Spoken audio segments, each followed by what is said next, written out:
power that the platforms have and how the platforms are more incentivized to have them as the star, not necessarily the artist. Yeah. And I think this is something that we've seen happen more and more. If you're someone that uses TikTok on a regular basis, this is how the app has been designed. That For You page is meant for passive scrolling.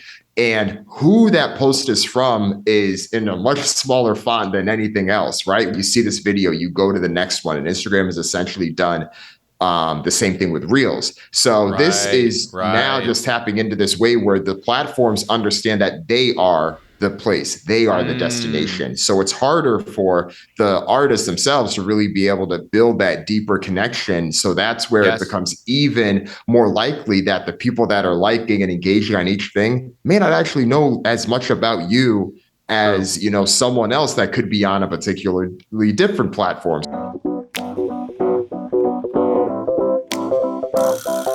What's going on? Welcome to the New Music Business. I'm your host, Ari Herstand, author of How to Make It in the New Music Business, the book, 3rd edition coming very soon. Today, my guest is Dan Runcie. He runs the media company Trapital, specifically the podcast Trapital. He's interviewed guests like Troy Carter and Issa Rae. Trapital's been featured in the Wall Street Journal, New York Times, BBC World News, NPR, CNBC, Axios, etc. He's been talking to a lot of people, has great insight and perspective. And we spent a bit of time talking about where the industry is at right now in indie versus major, and where the discovery mechanisms and what is where are artists being discovered and what is their focus right now, and the difference between how major labels are approaching signing artists now versus how they did even 5 years ago, and the purpose of social media and ticket sales and all of that stuff. It was just kind of a broad overview, kind of shooting the shit with a business mind. So if you've ever wondered what it's like when you get two stewards of the music business together and just volleying back and forth, and you want to be a fly on the wall in that conversation, and hopefully you'll be able to keep up, this is the episode for you. It was a lot of fun chatting with Dan, and I think you're gonna enjoy it. You can find Trapital, the podcast, wherever you get your podcasts, and you can find them on Instagram and Twitter. You can find Ari's Take and all of us that make the show happen on Instagram, Twitter, and TikTok. Find me at Ari Herstand on Instagram and Twitter. Head over to aristake.com, get on that email list. That is where you're going to get the most up-to-date information. We send out all the relevant info that you need about the new music business. And if you could just actually pause the show right now and follow it, subscribe, and leave us a 5-star review on Spotify podcasts and Apple podcasts. That would be very helpful. It's that really helps go a long way. And give us the follow, because you're going to want us in your feed, hopefully. All right, let's kick into the show. Dan Runcie, welcome to the show. Ari, thanks for having me.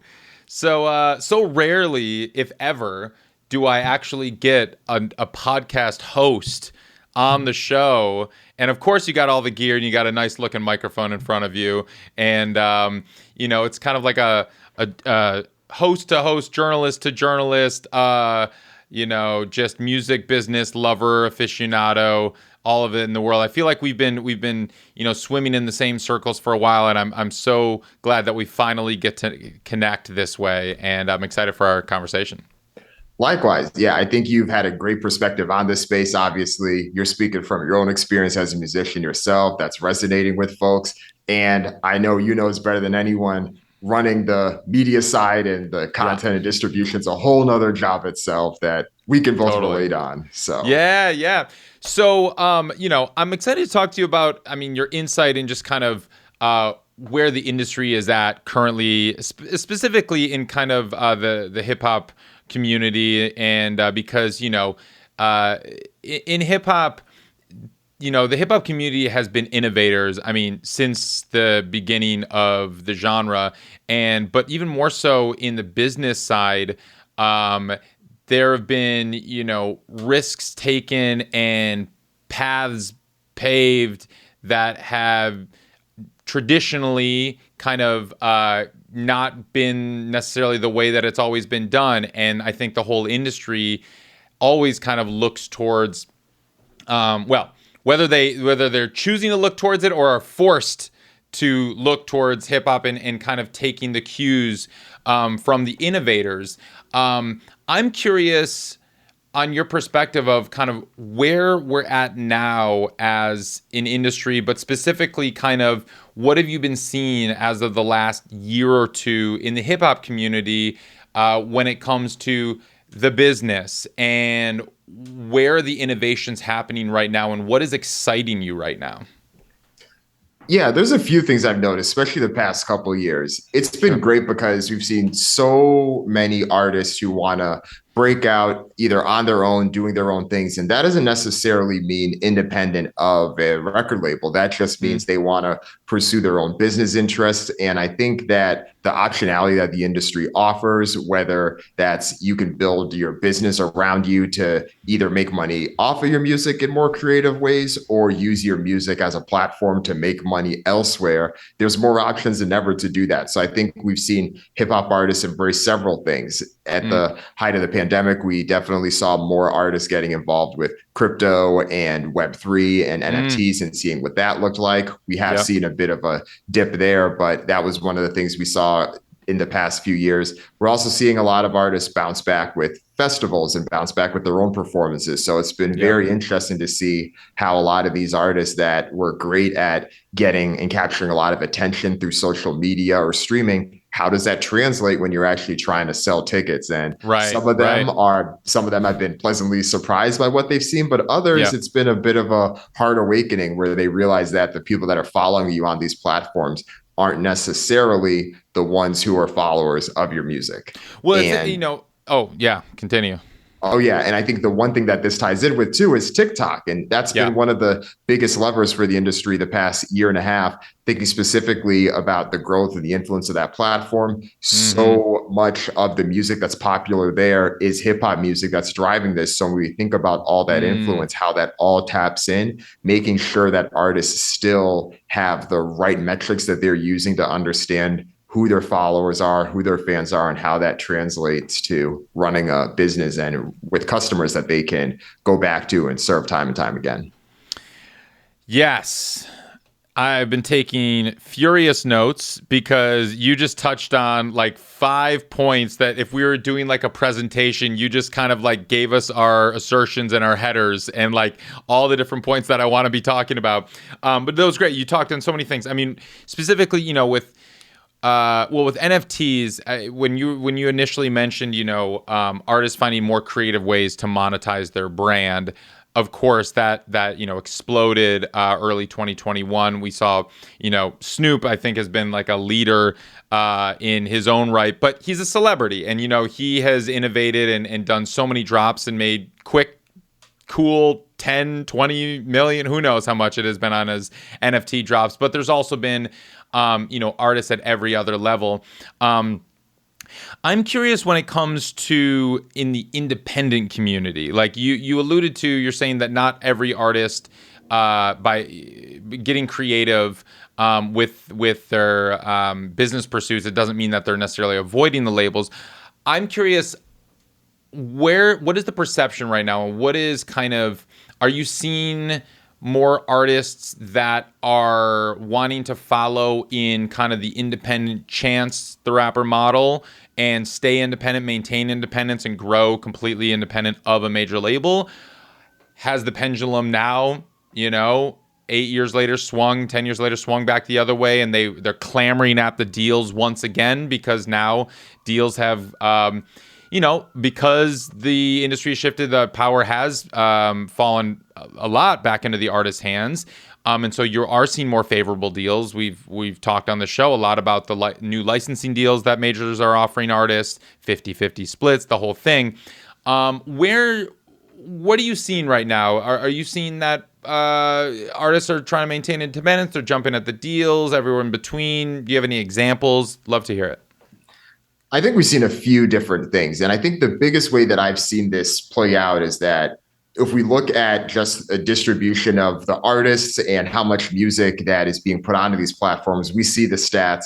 Spotify, essentially every few years, you feel like there's a 50% increase in terms of the number of tracks that are uploaded to this platform per day. Whether people are listening to most of those tracks is another story, but it's trending that way in general.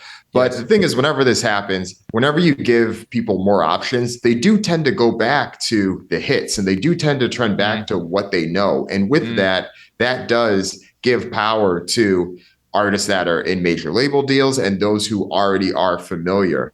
I was recently talking with Tati Cirisano from Media Research about this, and how there's certain artists who were really popular before the streaming era and got popular in the early days of it, thinking about your Drakes, your Taylor Swifts, that have been able to reach levels that are very hard for newer artists to reach. That said, there's so many of them that have. Folks like Bad Bunny and others have definitely continued to grow, but I do think that it's become a bit tougher for them. So when I think we look at record label deals, we're seeing a few things. One, a lot of the established artists, once they have enough leverage, they are re-upping their deals, and they are getting ownership of their masters and getting ownership of their rights moving forward. I think we've seen this with a lot of the Republic record deals. You look at Drake's most recent deal that he had, Taylor Swift's deal that she had, where she, famously a few years ago was in a bit of a bidding war, and then she ended up going with herself. And you even see a newer artist like Olivia Rodrigo, who has a licensing deal where she ultimately does get to own her work in the future. That said, that's a bit more of a unique case, because to the point you mentioned earlier, yes, there are many more tools where artists do have the ability to grow and build their career on their own. But it has created this interesting thing where now, if you want to be someone that signs with the label, they're ultimately hoping that you on yourself can get from 0 to 40 or 0 to 60 on your own, and that you're trying to sign with them to get to 100. And I think this is where the optionality comes, because do you necessarily want to get to 100? I think that's the power of the way the industry is right now. Not every artist needs to do that to necessarily be successful. I think there's plenty of ways to define success without needing that. And even though I think a rise like what Chance the Rapper had a few years ago is probably even harder to replicate now, there's plenty of people who are successful artists in their own right who don't necessarily even need to reach those levels. So I still think that it's a great time for artists who are very clear about what their intentions are, what their goals are. And even if they may not have a lot of the vanity metrics of how many Instagram followers they have, are they performing at the award shows? Are they, getting late night interviews and things like that? They still have their base, and they're still able to leverage the power of the internet and these platforms, the ones that work in their favor, of course, to be able to reach the people. So I do think that there's still a good amount of artists who are staying independent that want to, but I think we also see others that, if the major label calls, they're not going to not pick up the phone, right? Yeah. Yeah, you mentioned vanity metrics, and you also discussed earlier, do streams and followers result in ticket sales? And I think, there's been kind of this, I've been studying what the live music landscape is looking like now post-pandemic. I think we can officially say post-pandemic now, not post-COVID, but post-pandemic. And, it was kind of this mad scramble where we thought that people were going to flood back into the clubs and the theaters and the arenas and everywhere because they were so desperate for live music again. I think the reality has shown that that's not actually the case. I think it's a combination of new buyer habits, customer habits that they kind of sunk into during the pandemic. They don't feel the need to go out as much, and that some of them are just not really inclined to go out as much as they used to go out, and they've found routines at home, which results in lower ticket sales, especially for these mid-level artists. And I've been hearing left and right of these Spotify darlings, these, artists that have tens of millions, if not hundreds of millions of streams and monthly listeners on Spotify, can't sell 40 tickets at any stop on their tour. That is not a good look for the industry when there's that massive discrepancy between these metrics, these numbers on the internet to hard ticket sales. And I feel like that is almost it's this divide between internet artists and real life artists, and this divide between what is achievable in online, and then how can you translate that. But I feel like the onus is also there's a responsibility, and I think Spotify is realizing this. There's and Instagram and all the platforms that are basically building their platforms off of the work of creators and artists. There's some kind of responsibility to help the artists and creators build a career that they have now helped the platforms grow so much, and so Spotify is launching new tools every day to help artists and it help reach them, save from the one thing that we really need, which is let me message all of my followers right now and tell them about my tour. They don't do that, and I grilled them when they were on the show. Why aren't they doing that? Bandsintown does that. It's one click. It's literally message all of my fans in Minneapolis. Boom. Bandsintown sends it out. Thank you, Bandsintown. Why doesn't Spotify let me do that? That's insane and annoying and frustrating because, like, how are we supposed to get in touch with all of our fans and followers? But we've seen this time and time again. Facebook convinced us, 10 years ago, 12, 15 years ago, build up Facebook pages of all our fans. We did that. And then Facebook rips the rug out and is like, oh, guess what? Now, if you want to reach any of them, you have to pay us. And like every platform is kind of like that because we forget at the end of the day, you rent your fans to social media. You own them if you get their email addresses or their phone numbers. There's a big difference there. And it's same with Spotify. It's like, yes, we're so obsessed with streaming numbers as an industry. And we, everybody's first check is like, oh, how many monthly listeners you got on Spotify? How many streams you got? All that stuff. And then, oh, we'll go check out Instagram followers. But does that translate to real lifelong fans? Does that translate to tickets sold? People that are going to support you for life? They're going to spend, that's the true fans concept. Are they going to spend at least $100 a year on you for the rest of your career? Oftentimes, no. But then on the flip side, we see it the other way. We're seeing artists that are selling out tours, selling out clubs, theaters, whole shows, and their numbers are seemingly negligible. And so I often always encourage people to check yourself when you're judging somebody based on their vanity metrics, on their numbers, and really go to their show, look around at the fans, see how many people are in there. Like I could name 100 artists who you would probably scoff at their numbers on Spotify or Instagram, but they're selling out their shows. Now, what would you rather have is the question. Is this like, do you want ticket buying fans or do you want the vanity metrics? Do you want, your Instagram looking cool or your Spotify? Now, granted, with Spotify, you get paid for those streams. So yeah, that's money and that helps as well.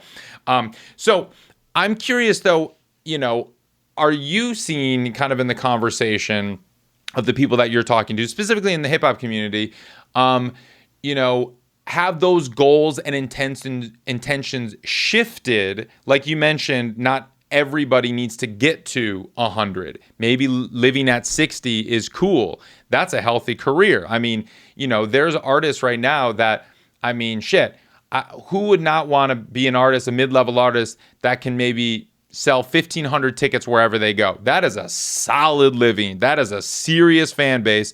But maybe you're only looking at 100,000 monthly listeners. Maybe you're looking at 50,000 monthly listeners. Maybe you're looking at 50,000 Instagram followers topped out, and it's like, where's the conversation right now? Have goals and intentions shifted? Have people woken up to the fact that vanity metrics you're not going to build a career on vanity metrics? I'm curious your thoughts on all that.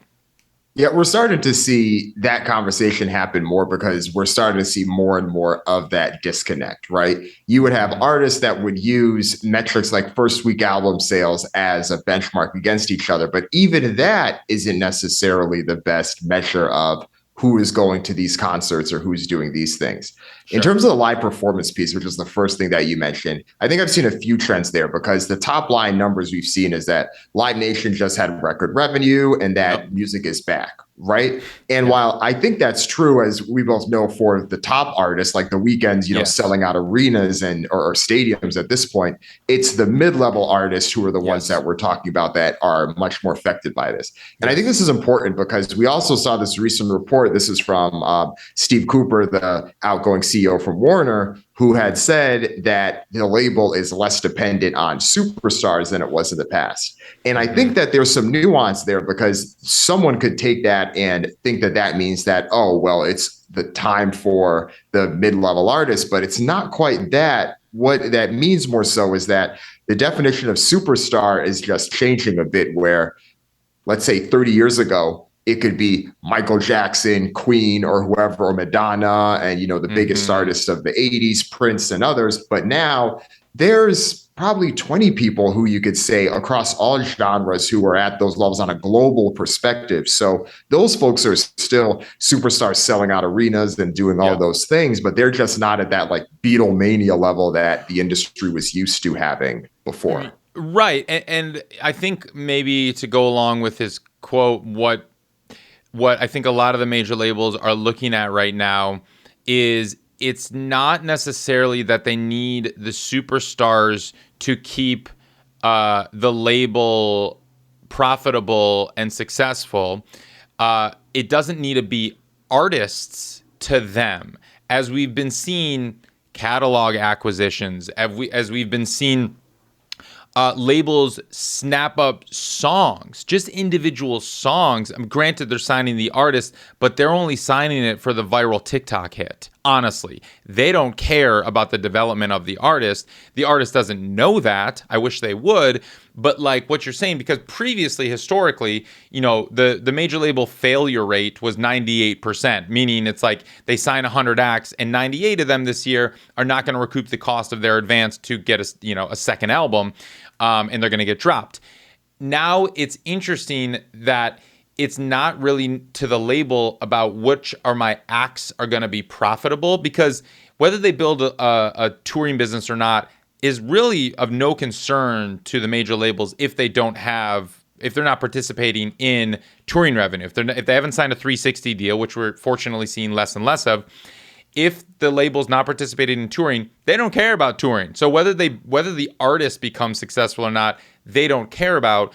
They want to make sure that their money at the end of the year is in the black. And the way that they do that is they get enough hits. And the way that they get hits, it's not necessarily as much anymore about the artists that are the superstars that are pumping out consistent hits like Drake or The Weeknd or Michael Jackson. It's now they're just, that's why 2020 was the year of TikTok signees. It was like, 60% of every artist that got signed to a major label in 2020, and I think even 2021, was a TikTok hit. And it's like, I wish, like, every artist wants to think that they've made it when they get the major label deal. Vox, I think, did a really good piece on, they interviewed me for this and spoke to a lot of great people about this, of what happens to songs after they go viral on TikTok. And they actually followed up with a lot of the songs that, went viral in 2019 and 2020, and like, where are they now and what has happened now? But we're going to look back in 5 to 10 years from now. We're going to look back at this era and be like, wow, it's like the one-hit wonders we know from the 90s, It's like there's going to be the one-hit wonders of the TikTok era. It's like, oh, yeah, that song trended on TikTok for 2.5 weeks. They got a major label deal. They got $1 million, and then they flushed it all in 3 years, and they don't have a career to speak of. Yeah. So, yeah. It's so fascinating because it also makes me think of this other point that you mentioned on just the power that the platforms have and how the platforms are more incentivized to have them as the star and not necessarily the artist. Yeah. And I think this is something that we've seen happen more and more. If you're someone that uses TikTok on a regular basis, this is how the app has been designed. That For You page is meant for passive scrolling. And who that post is from is in a much smaller font than anything else, right? We're done with the days where Instagram would have that banner up top for who did a post. Of course, it still has that. But if we're thinking about how stories is the main way that people are consuming content on these platforms, and it's Reels. The video itself, right? You see this video, you go to the next one, and Instagram is essentially done The same thing with Reels. So this is now just tapping into this way where the platforms understand that they are the place, they are the destination. So it's harder for the artists themselves to really be able to build that deeper connection. So that's where it becomes even more likely that the people that are liking and engaging on each thing may not actually know as much about you as someone else that could be on a particularly different platform. So it's kind of this thing where, as much as a lot of the mega platforms do have a lot of the power, and I think part of the reason they've grown is because they've made themselves a destination and they've done it that way,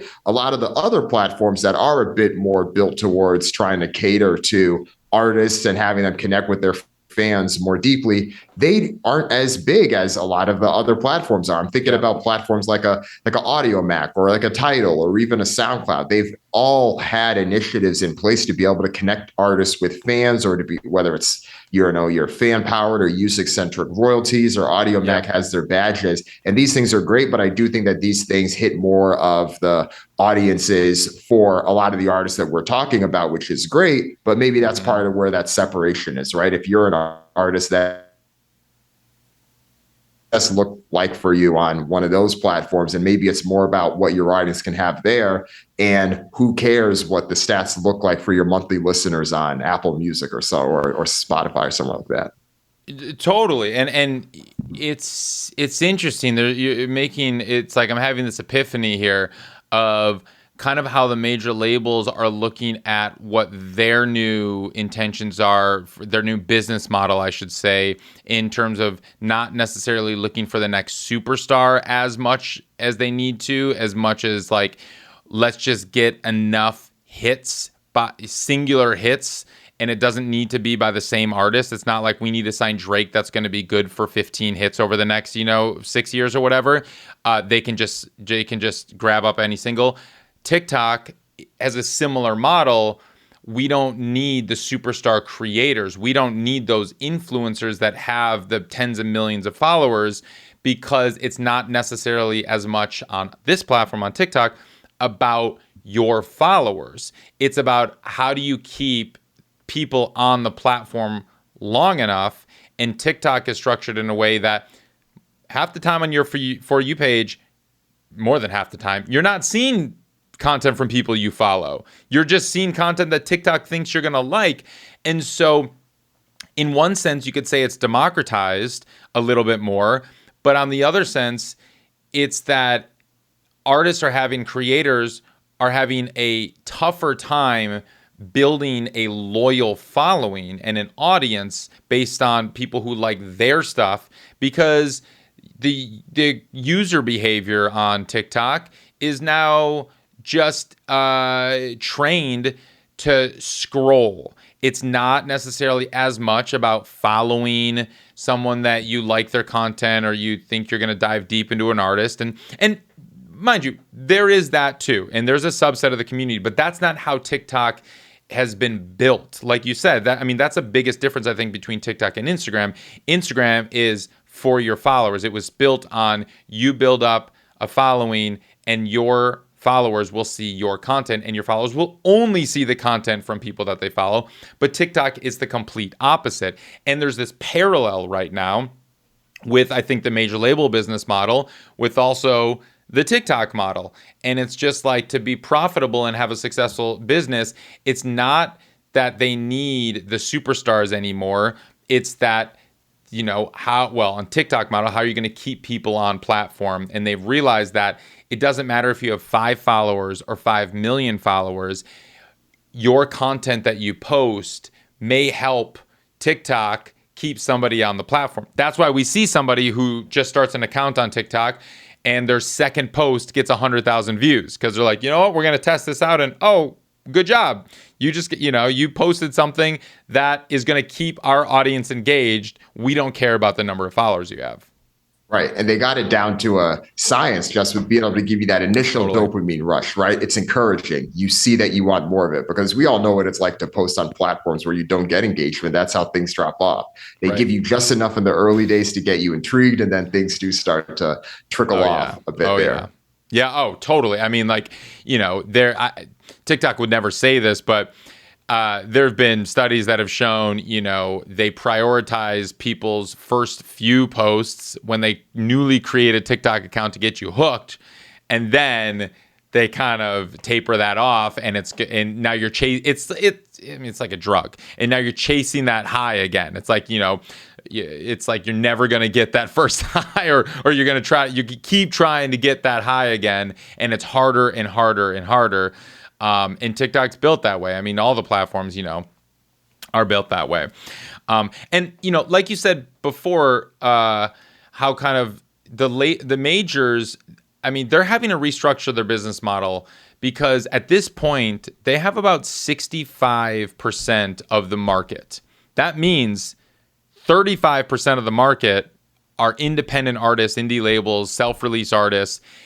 The majors have to innovate. They have to change their business model, because they're losing market share year over year. And that is terrifying to them. Now, granted, they're all still profitable, but it's like 20 years ago, they had 95%, 92% of the market, and now they're at 65% because the indies have come in, and, the indie label, self-release artists, all of that. So they still have the infrastructure, they still have the money, they still have the resources to help launch an artist from 60 to 100. But like you said, they're not looking at the artists that are developing, really. And it's like, I think every artist needs to think about this if they do, well, one, if they're looking for a deal, but more so too, if they are offered a deal, it's like, okay, realistically, am I worth this deal? Like, let's set your ego aside. Let's just look at the numbers here. It's like, okay, you're talented. Cool. Everyone's talented. Like, you're not, unless you are the next Adele or Michael Jackson or whatever, it's like, all right, let's be real here. It's not about talent. The label is not looking at talent here. They don't look at talent. They're looking at numbers. So are they signing you because you had one viral moment on TikTok? And are they just wanting that song? Or have you developed and built up an audience on your own that is so undeniable, and they will follow you wherever you go, that you can go in with this clout, and the label needs you more than you need the label? And then if you can go into those meetings with that, then you're unstoppable. Then you can dictate the terms where I want a licensing deal. You're not owning my masters. We're going to do a 50-50 split, which the majors are doing now. They weren't doing this 5 years ago, but they are doing it now. Right, because I think it's one of these things where the labels are seeing two trends happening, where it's one, these artists have more options than ever, specifically. That's why we're seeing the percentage of revenue coming from independent artists continue to grow and grow and grow. But then you're also seeing the record labels themselves making more and more money from streaming, right? So on one hand, things are trending up, and on one hand, things are trending down.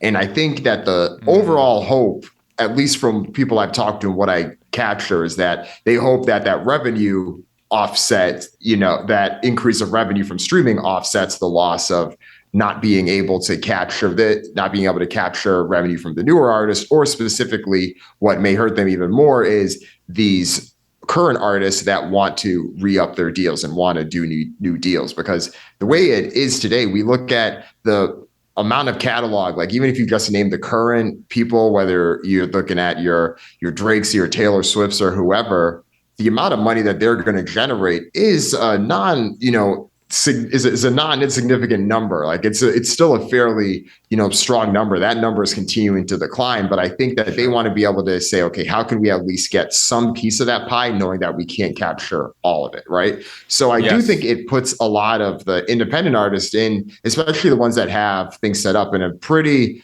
powerful position, because if you're at that point where you are hitting that 60% and you've developed yourself to that point, you should be able to run the numbers. You should be able to do all the trade-offs to say, okay, does this really help me get to my goals? Yes, the things that it may get you going to that label. You may get that interview on The Breakfast Club. You may get a higher likelihood of performing at the Grammys, or your name might be a higher font at Coachella or whatever. But does that help you connect with the fans? And does that help you with your ultimate goals of what you're trying to do with your career? And I think that's the ultimate question. And because oftentimes that can be in somewhat in contradiction to how other people perceive success, it can be a distinction there. I read this article recently, I think it was in Billboard or somewhere, or one of those outlets, where they interviewed 8 successful independent artists. They didn't say how much money they were making, but I captured that their catalogs are likely generating at least, a couple $100,000 from the way the article was talking about what they were doing.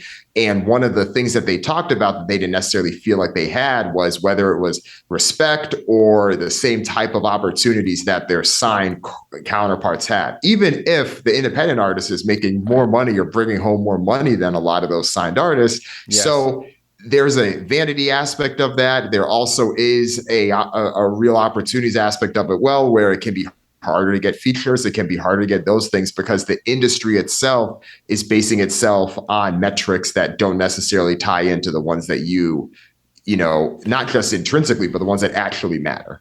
Yeah, totally. And it's the cosign. And, there is still a lot of pull in the industry when XYZ at Warner Records email comes in, or Capitol Records, or Sony, or Columbia, or Rock Nation, or whatever. There is still clout, and even though Spotify likes to pretend that the field is level when it comes to playlist pitching and stuff like that, the fact of the matter is a lot of labels have direct connections, have their personal phone numbers and emails of the playlist editors, and they get their emails returned and their phone calls answered, whereas independent artists and indie distributors and indie labels don't. And I just read this article, it was in Billboard, Elias Light wrote it, about radio. And when it comes to radio, now it's not as influential as it used to be, of course. Radio usually gets the party last. But when you're trying to go mass scale and you're trying to penetrate the charts, radio is still part of the conversation. And it can cost upwards of $100,000 or more to run a radio campaign for, hip hop, R&B, or top 40 radio. Now, on a AAA or hot AC, or kind of, more of an indie campaign, you're still looking at $20,000, $30,000, $40,000. Where's that money going? What this article illuminated, where it's at right now, is it's not payola technically, because you're not handing the radio DJ or the program manager a wad of cash or an envelope of cash like they used to do in the 70s and 80s. What it is now is there are radio promoters, and they're the middlemen. And the middlemen are the ones that are like, oh yeah, it's going to cost $3,000 to add your song on this one station. If you pay me $3,000 cash, I'll get your song added. If you don't, you won't. And it's like, it's pretty crazy that that's how it goes right now. And so it's like, unfortunately, when there are still avenues like that, pathways to the charts, and that is a metric that people will talk about and can open more doors, there is this barrier of entry because it is required $100,000 to just have a shot at radio, and pop radio, hip hop radio, R&B. And if most indie labels or indie artists don't have $100,000 to just gamble on, because it's not a guarantee, where the majors have so much money, they can do that and they can kind of gamble on that. So the playing field is still not quite level when it comes to a lot of these opportunities, whether it's, traditional radio or whether it's playlisting. And it's, we'd like to think that because it has been democratized in the sense that anyone can create music from their bedroom, anyone can upload music to Spotify, anyone can, run ads now, and anyone can open a TikTok account and go viral on TikTok. Sure. And it does happen. And that is, we are seeing market share being driven away from the majors into the indies. We are seeing independent artists succeed like this every day. Absolutely. But the majors are now sharpening their swords and their teeth to make sure that they maintain, and they claw back their market share, and they are doing everything in their power to keep the status quo, where they have the connections, they have the resources and the access, and the indies don't. Yeah, it's so fascinating. I think a lot about how an artist like Russ, for instance, I don't know if you saw that viral clip, but he had a song with Ed Sheeran, and he was talking about how they spent $300,000 on the music video and he spent $700,000 on marketing. And a lot of people were like, wait, you spent $700,000 on marketing and you already had a song with one of the biggest stars in the world? And he's like, yes, because this is what is required to make it happen. And he's someone that was previously signed to labels. He's now doing it independently. But even at his level, that's still a lot of money to be able to make and push that record, especially you're trying to push that record now globally too. And that's the biggest thing you often hear, right? A lot of people end up signing with major labels because they hear that, okay, they want their music to ring out in all parts of the world and other corners. And the major labels will always talk about how they do have the global distribution advantage, which over your average independent artist, they likely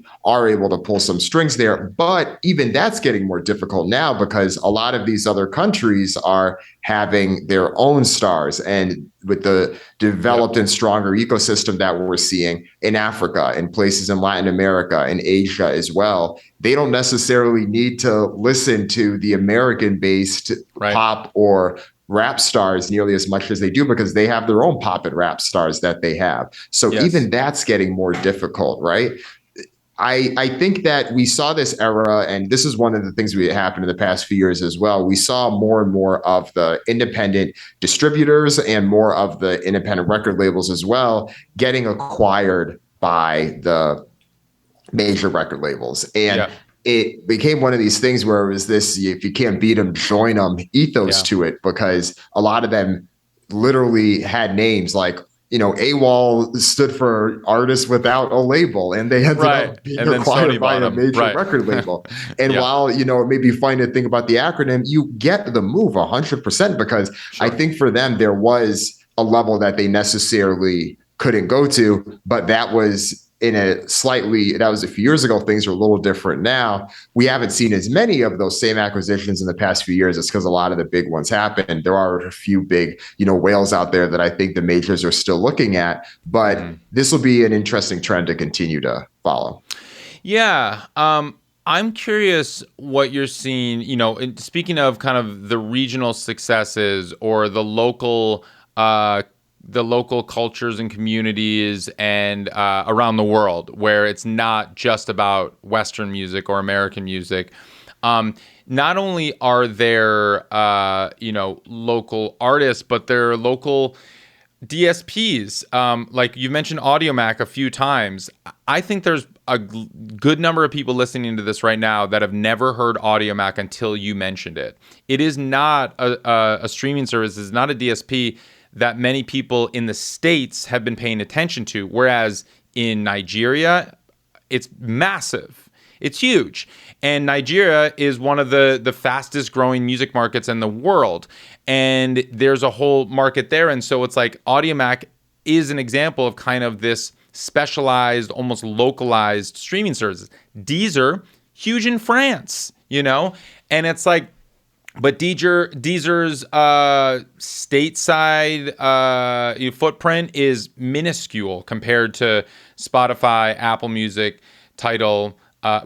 Even Tidal. Tidal gets the name because Jay-Z, bought it and started or whatever. But like, if we're really talking about how many people are like, there are more users of Audiomack than there are of Tidal. Like, I hope everybody like knows that and understands that. There's like, I believe last look, there was like 20 million monthly Audiomack users right now. So I'm curious if you're noticing, like, where is discovery happening right now? Like, previously, other than TikTok, which we've talked about ad nauseum, but like, there was SoundCloud rap 5-8 years ago, kind of that SoundCloud thing. Actually, it was a little bit, 8-10 years ago. There was, SoundCloud was this hotbed of discovery for a while. And there is, Dat Piff for a while was where discovery was happening. People are dropping their mixtapes. Is there a place that you maybe most people don't know about where you're seeing discovery is happening other than TikTok, Spotify playlists, that stuff? I do think you mentioning Audio Mac is a good one because I feel like every week or every other week I see some article that says there will be another big star coming from Africa and they will be, the biggest star in the world. And that person may already be on their way. Of course, artists like Burna Boy and WizKid have been doing their thing for years now and do have a strong fan base, especially here in the US. But I think a lot of people are expecting the next wave of stars, just in the same way that we've seen K-pop have its moment. We definitely seen artists in Latin America have their moment. And now Bad Bunny is the most streamed artist we have right now. I think we will see that same level of impact likely come from an artist in Africa. And as I mentioned, I think it could still be some of the names that I mentioned earlier, but I think it also will benefit the platforms that that have a strong foot in that area, and Audio Mac is one of those. So I think that if anyone really wants to track those things, it's getting deep and granular with that data to be able to see, okay, what's trending, what's popping here, what can you see, and where do these things take off? So I think that can be one to see for sure. Nice. What are you seeing in release strategy these days? How are artists releasing music? Is it just singles? Are there even such thing as a mixtape anymore? If so, what does that even look like right now? Are there albums? Like, how are people releasing music in your perspective? I'm seeing more and more singles. I think that's something that we definitely saw that the streaming era has made easier, but we're seeing it from the big artists. We're seeing it from the middle, mid-tier artists as well, really productizing the release of a single and making it seem in many ways just as big as what people may assume from an album. I think that's been pretty effective. We've also seen these smaller packs as well. So I think these things have been good ways for artists to still save the album work for whenever the big moment is, but we're also seeing them still just find ways to be frequent and be regular, because one of the unfortunate, I guess it may be a bit biased to call it unfortunate, but one of the trends we've kind of seen in music right now is that the streaming era has rewarded those folks who have been more likely to be consistently good as opposed to being occasionally great. And that's just given the nature of the releases. So a lot of the artists who are releasing things on a regular basis, they still are having the streams. I was talking to Currency, who's a hip hop artist, and he has been one of the leaders on the independent front for a while now. And he was talking about, okay, I may release 3 or 4 times as much as your other artists do, but at the end of the year, we still have the same number of streams. And we're still recording the same amount of music because they may only be releasing a 10th or 8% of all the things that they record, but I'm going to release 50% of it, right? So they're treating streaming in a lot of ways the way that a lot of folks do. And I know that this is definitely a bit of a tension point, because one of the frustrations a lot of people have is just how streaming has in many ways reduced the marginal value and the perceived value of music itself, and that so many people believe that music itself should have inherent value the way that it did in previous eras before piracy and all of that. So there's still artists that are doing that. I think that vinyls have been a great way to be able to see that trend happen. If it weren't for some of the supply chain issues that are happening, I think we'd see even bigger trends with the impact of vinyl right now. But now things are being a bit rationed off, and you're seeing some artists get priority over others, which is a whole nother topic we could go into. But I'll pause. Don't get me started on vinyl. I got this. Just hearing it boil. Just my blood pressure's rising with all of the issues that I had dealt with my previous vinyl plant manufacturer, with everything that went. But yes, all of that being said. Cool. Well, Dan, this has been a very fascinating conversation. I appreciate your perspective on everything, and it's just been a joy to kind of shoot the shit and volley back and forth. I have one final question that I ask everyone who comes on the show, and what does it mean to you to make it in the new music business? Making it captures so much that we talked about in this conversation, right? It's being able to have the choice and the ability to release music on your terms, be able to pay the bills and do all the things that you want to do, and ultimately make decisions that are based in your choice. You can make decisions based in today, and you're not necessarily sacrificing your time or your efforts today for some type of promise tomorrow, because you're there or you're very close to that point. So you can live more in the moment and make decisions based on that. Dan Runcie, thank you so much. That was great. Thank you. Appreciate it, Ari.